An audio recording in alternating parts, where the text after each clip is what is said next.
जुबैर और दानिश बचपन के दोस्त और पड़ोसी थे। रात में तमाम कामों से फरागत पाकर दोनों कुछ देर गली में बैठकर मुख्तलिफ मौज़ूआत पर बातें करते। आज भी शदीद सर्दी के बावजूद दोनों बाहर चबूतरे पर बैठकर चाय पी रहे थे। अचानक जुबैर बोला, यार ये वाला मकान फिर खाली हो गया है। उसने कोने के एक अंधेरे मकान की जानिब इशारा करते हुए कहा।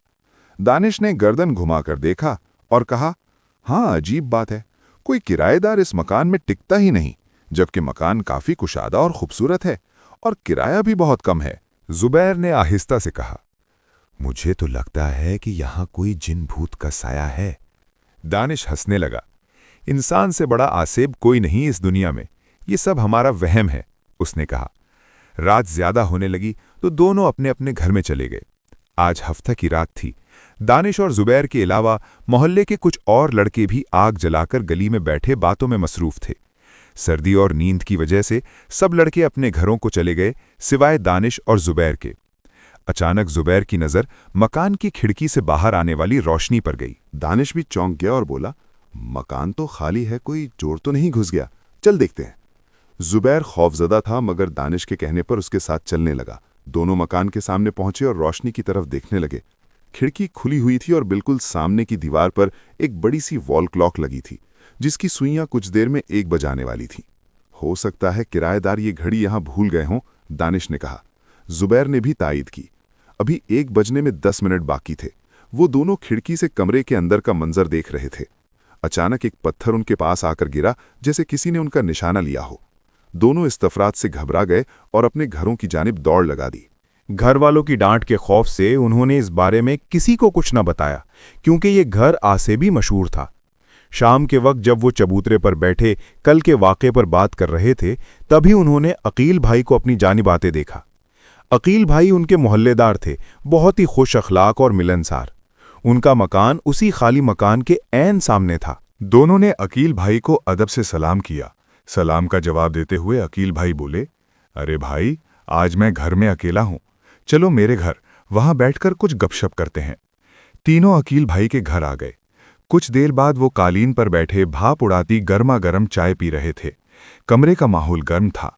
अचानक अकील भाई बोले, कल रात वो पत्थर मैंने तुम्हें मारा था ताकि तुम वहां से चले जाओ। दानिश और जुबैर हक्का बक्का थे। तो आपने हमें वहां देख लिया था? जुबैर ने पूछा। हाँ, मगर शायद तुम्हें इस मकान का राज नहीं मालूम, वरना इतनी रात को कभी इसके आसपास ना आते। भाई, क्या वाकई इस मकान में हासेब है या लोगों ने कहानियां मशहूर कर रखी हैं? दानिश ने सवाल किया। अकील भाई के चेहरे पर गहरी संजीदगी थी।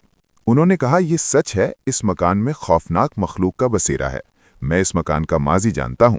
दोनों दिलचस्पी से बोले, अकील भाई, हमें भी इस मकान के बारे में कुछ बताएं ना।